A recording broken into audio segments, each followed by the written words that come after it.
Caras alunas, caros alunos, estamos falando sobre a contextualização da Cidade de Deus de Agostinho, dentro do mundo pagão e cristão, cristão e pagão, ao mesmo tempo. A queda de Roma, ou o início da queda de Roma, naquele 24 de agosto de 410, quando Alarico entra e saqueia. É o saque de Roma, o famoso saque de Alarico. E aí, não é, acontece justamente o inferno. Não é? Roma deixa de existir. Deixa de existir Roma e a civilização romana. Tudo que foi construído a partir, digamos assim, desta ideia romana de ser. Então, Agostinho responde isto com uma filosofia da história, a sua primeira filosofia da história, chamada A Cidade de Deus. Uma resposta filosófica a partir deste momento histórico. E aqui nós estamos vendo, então, os antecedentes bíblicos. O primeiro antecedente bíblico da tradição bíblica é a ideia de peregrinação. É a ideia de que a cidade caminha, a cidade é a cidade peregrina. O cristão anda, o cristão não para, nunca no mesmo lugar. Esta ideia romana de homem também, de certa forma, né? O homem é aquele que nasce de uma mulher e que nasce, cresce, murcha e morre e nunca permanece no mesmo lugar, nunca para, sempre andando. E isto, biblicamente, é muito importante ser compreendido. Portanto, é um povo, o povo cristão não é um povo fechado em si mesmo, exclusivo, mas é um povo eleito. Nós vamos ver, são homens que caminham para a salvação. Isto nós vamos ver na Epístola aos Romanos, na Carta aos Efésios, na Carta aos Gálatas. E é Paulo de novo aqui, sob, digamos assim, colocando, influenciando Agostinho. Não há diferença entre grego e godo, entre judeu e grego, entre circunciso e incircunciso. É a cidade de Deus. Este é o novo povo de Deus, que não pode circunscrever-se, que não pode ser amarrado a uma raça e a uma cultura. Aquilo que Paulo faz, o Deus de Israel é o Deus de todo mundo. Agostinho agora vem naturalmente implementando através desta ideia bíblica de peregrinação, compondo, digamos assim, né, a sua cidade como sendo a cidade dos homens de boa vontade. Isso nós vamos continuar vendo, né, através da patrística. Na carta de Ogneto nós vamos ver isso, não é? Esta pátria e este estrangeiro. Estrangeiro e pátria não existe para cristãos, né? A pátria é a pátria de todos e o estrangeiro é também cidadão.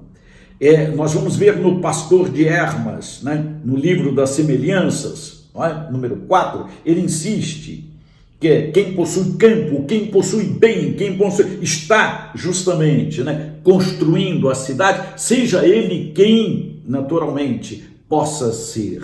Não é? E Orígenes, no Contra Celso, para ele os cristãos possuem um outro sistema, né, para Orígenes. Quer dizer, é esta pátria comum, esta pátria aberta, né? Não aceitamos na pátria homens ambiciosos, vai dizer Orígenes, que é o teólogo pré-constantiniano, quer dizer, antes também de Agostinho, o maior, o Agostinho do Oriente. E ele vai dizer, não é? Seria muito cômodo para os cristãos não fazer nada quando os pagãos defendem as suas fronteiras. Vamos também defender o que é nosso, mas unindo-nos e abrindo-nos. Esta é, digamos assim, a perspectiva de Orígenes. Portanto, o caráter que unifica tudo é o caráter peregrinante do cristão. O cristão está no mundo, mas não é do mundo, ele anda. O mundo não é perverso, mas é um sinal de Deus, já ouvimos, e é antignóstico. Isto é através desta sinal, deste sacramento, o mundo como sacramento, que chego à realidade. Vai dizer Agostinho, na carta comentando aqui justamente, o Evangelho de João e falando sobre a noiva e a aliança, o noivo e a aliança, vai dizer, não é a aliança do noivo e da noiva, mas é o noivo e a noiva simbolizados por aquele anel, aquela aliança que eles portam, eles colocam no dedo. E não posso amar mais a aliança do que o noivo. Não posso mais amar a aliança do que a noiva. Então, é isso que está em jogo, não é? São sinais, são sacramentos. Este é o mundo que nos leva justamente para Deus. Na urgência da peregrinação. Pois bem, passemos aos antecedentes clássicos da cultura clássica. Aí nós já vimos, de certa forma, um pouco, não é? É esta alma livre, esta liberdade, que funciona também, né? Como se fosse uma alma peregrina, né? Uma alma que sai de si mesmo, né? A alma escolhe, a alma está no corpo, mas pode estar no espírito, né? Agostinho viu isso, né? Digamos assim, com muita plasticidade. E por outro lado, a ideia política de povo. Agostinho terá presente, né, uma definição de povo que ele vai trazer de Sêneca, né, que vai escutar em Sêneca, né, e que provém, digamos assim, de Aristóteles. Não é? Povo é aquela população, aquela gente que está ali, mas com fins, com desejos, com causa final própria. Tem que haver um ideal comum. Se não houver um ideal comum, não há povo. Quer dizer, há que buscar, há que estar buscando, digamos assim, o povo, um ideal, um bem comum. Que bem é isso? Por isso, não pode ser fechado em muralhas. A cidade não é a cidade circunscrita, né? Mas é justamente a cidade que estabelece um colóquio, fala, dialoga. O diálogo é super importante. Não é o muro, mas o cidadão, vai dizer Agostinho. Assim, Ambrósio, Ticônio, mesmo donatista, vai ter essa percepção. Quer dizer, vai todo mundo aí, né, na patrística também, compreender, né, na primeira patrística, né, os dois grandes antecessores de Agostinho, Tertuliano e Cipriano, dois grandes africanos latinos, né, vão entender isso, entender essa digamos, né, passar por essa mentalidade, né, que é riquíssima. Ou melhor, eu tenho que andar, em duas palavras, eu tenho que caminhar. Em outras palavras, eu tenho que construir. Então, antes de tudo, a cidade de Deus é um construto. Antes de tudo, a cidade de Deus é uma construção. Na medida em que caminho, e isto vale para o romano, vale para o cristão, eu construo, digamos, de uma maneira prática, ética, teológica, o quê? A cidade, que nós vamos chamar a cidade de Deus. Não a cidade mentirosa, mas a cidade verdadeira. Então, peregrinar, caminhar, retomar, voltar, né, à pátria verdadeira. E é nesta ação que vai se dar, digamos, a estrutura da cidade de Deus. Passemos a essa estrutura da cidade de Deus. É a obra agora, os 22 livros. À primeira vista, a leitura da cidade de Deus pode nos dar a impressão de um incrível desordem. Parece não existir aí uma visão de conjunto. Tudo um pouco misturado, história, teologia, narração, observação, tudo junto. Mas é uma obra escrita há 14 anos com uma clareza imensa. que nós vamos encontrar no livro 10º.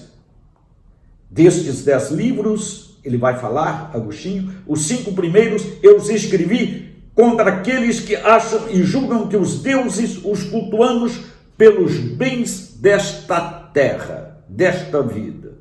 E os outros, últimos, contra os que pensam que os cultuamos pelos bens da outra, a que seguirá a morte.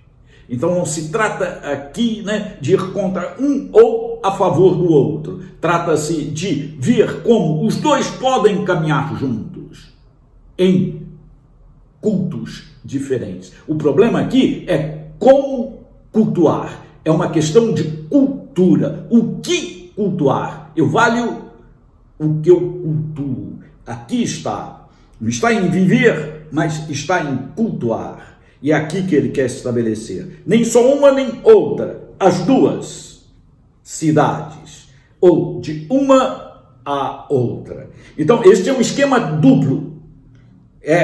Que naturalmente nos mostra. E é um esquema, digamos, apologético, sim. Contra o culto pagão, não contra o paganismo, contra a formação pagã, mas contra o culto pagão, claro. E é uma reflexão histórica ao mesmo tempo, a partir do cristianismo, do biblicismo cristão. Então, vamos encontrar logo de cara duas cidades, dois mundos, a cidade de Deus e a sua oposta. São metáforas, e devemos conhecer. Se são cidades reais, nós devemos levar em consideração os seus nomes, Babilônia e Jerusalém, Jerusalém e Babilônia, o mundo fictício e o mundo, digamos, verdadeiro, o mundo da mentira e o mundo da verdade, que eu posso construir no mesmo lugar. São modos de construir. E aí eu estarei ou cativo ou livre. É o modo como eu construo. Viver segundo a carne ou segundo o espírito, paulinamente falando, e Agostinho aqui vai completar, são duas maneiras de realizar a existência humana. São, em certo sentido, duas vocações, duas maneiras de ser gente, duas vocações que são respostas a um amor único de Deus. O amor a Deus ou o amor próprio. São duas realidades extremamente importantes. Assim, o livro 14, 26. Dois amores construíram duas cidades. A cidade terrena a fez o amor de si mesmo até o desprezo de Deus. A cidade celeste a fez o amor de Deus até o desprezo de si mesmo. Talvez este seja embrionariamente o, digamos, período que resume tudo. Duas cidades, dois amores. Há duas formas de construção, há duas formas de amar. E aqui as confissões também, onde o amor é tudo, ela se insere. Estas vontades que separam os homens, ou estes amores que constituem as duas cidades, eles têm, digamos, uma dimensão social muito clara. São dois amores, dos quais um é santo e o outro é manchado. Um voltado para o bem do outro e o outro egoísta. Um olhando sempre os bens sob o ângulo do bem maior e o outro usando os bens como se fossem, digamos, para serem usurpados. Um cheio de Deus e o outro cheio de cobiça, de ambição. Um tranquilo e o outro confuso. Um pacífico e o outro belicoso. Um pretendendo para o próximo o mesmo que para si, o outro pretendendo sujeitar ao próximo o domínio de si. E assim, esta é, digamos, a realidade que nós, naturalmente, nos situamos, diante da qual nos situamos. Duas cidades são diferentes porque provêm, digamos, de amores diferentes, de respostas diferentes, de encarnações diferentes de um amor que as criou. Uma se fecha no egoísmo, que oprime, que domina os demais, e a outra luta para construir a cidade fraterna para todos os homens. Duas cidades, dois amores, duas cidades. As duas cidades se separam porque têm uma origem diferente. E isto é afirmado desde o prólogo da obra. Esta origem, não vamos chamá-la das cidades, vamos chamá-la de libido, é a palavra que Agostinho usa. Ele vai dizer, na construção das cidades, há uma libido de vingança, há uma libido de enriquecimento, que se chama avareza, há uma libido de vitória, que se chama pertinácia, guerrear até vencer, há uma persistência, digamos, que é também libido, há uma libido de glória, que se chama jactância em latim, soberba. Há outras muitas libidos, algumas com nomes específicos e outras até sem nomes. Quem dará um nome próprio à libido de domínio, de dominação, que pesa tanto na alma dos tiranos, como no atestam as guerras civis? E ele vai dizer, a cidade de Deus nasce, tem origem em querer, com um querer sincero, o querer sincero do bem para todos. A imitação do Pai que dá a sua graça a todos, que acumula a todos com as suas graças e se deleita só com a união de muitos, de todos, in pluribus unitas, com a unidade. A origem, portanto, da cidade de Deus é teológica, mas possui uma intersecção social, e aí as respostas vão ser diferentes. Estas duas cidades, nascidas de dois amores, são dois povos diferentes. E socialmente, juridicamente, mediante esta realidade também elas se encontram. A importância fundamental da justiça, vai dizer Agostinho, para que todos possam naturalmente se realizar. Ele fala, desterrada a justiça, que são os reinos, senão grandes piratarias, grandes terroristas, latrocínia, ele chama. E aos mesmos piratas, senão pequenos reinos. Então, se você rompe com a justiça, se você elimina a justiça, você só tem terrorista, só tem latrocínia, só tem aqueles que naturalmente matam, vão matar para roubar e matar. Vai ser este. Portanto, o povo, ele tem que ter essa consciência, e aqueles que o governam também, que é esta consciência de que o amor é a única forma, o amor cristão é a única forma de se estabelecer, digamos, um paradigma para uma construção real. É isto, é peregrinar amando, é amar caminhando. É esta a realidade, quer dizer, é uma conversão interior, que ele já vai falar nas condições que agora acontece aqui, digamos, num domínio público. É interessante, no livro 19, ele vai nos falar sobre a paz. A paz é a obediência a Deus, é a concórdia total entre os que mandam e os que obedecem. Então, olha, nas duas cidades vimos isso, livro 14 e 19, os dois polos nossos. Tanto quem manda quanto quem obedece deve querer e amar e buscar a paz, a tranquilidade na ordem, a feliz disposição das partes no todo. Se assim o é, só há centro para tudo, quando tudo, a partir daqui, comece a buscar, digamos assim, esta tranquilidade através do amor. É só amando. Quer dizer, até que eu não chegue em Deus, que é, digamos, a fonte disto, eu não vou ter sossego. Portanto, é a partir daí que vamos entender o ama e quod vis fac de Agostinho. Ama e faz o que quiseres. Que no amor, tudo pode, digamos, e deve acontecer.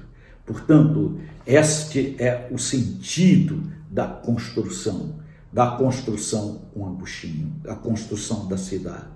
Aqui, finalmente, vamos terminar mostrando como a história é importante. Agostinho, ele fala no reino de Deus, e este reino de Deus, que é a cidade de Deus, que nós construímos peregrinando, né? Ele tem uma dimensão histórica. Em nenhuma parte da cidade de Deus se fala em história, na palavra história, mas fala-se na construção do reino, que é histórica. Como é que Agostinho entende essa construção do reino histórica? Não é de uma maneira cíclica, como os gregos o faziam, o eterno retorno, mas é de uma maneira bíblica. Não é Ulisses, a volta, está sempre preocupado lá onde deixou, mas é Abraão, sai da tua terra e vai, é linear. Por quê? Porque Cristo entrou na história. E ao entrar na história, a história fica diferente. Do minuto que Deus entra na história, a história passa a ter Deus na história. E a partir daí, então a construção deve ser uma construção crística, quer dizer, depois da encarnação, sempre olhando para frente. A história tem essa dimensão, digamos assim, de salvar. E nisto existe, digamos, o sentido da história. Eu vou construir sem conhecer, eu vou construir sem saber, porque o futuro não me pertence, o futuro pertence a Deus, mas eu a construo com a esperança que eu tenho é a esperança de que Cristo veio e de que Cristo habita, mora na história. A história é como a música cantada ou como um poema lido.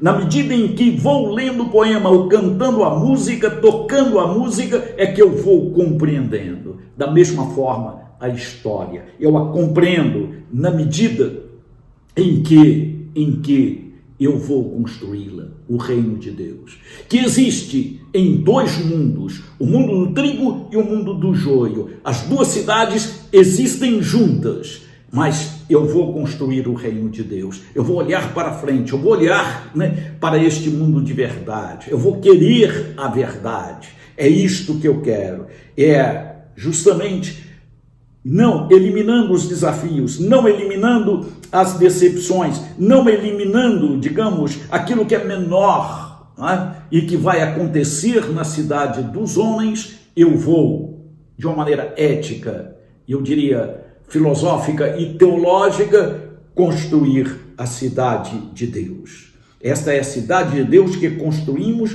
condicionada sempre pelas debilidades, pelas fraquezas, pelas quedas de cada indivíduo e de cada geração.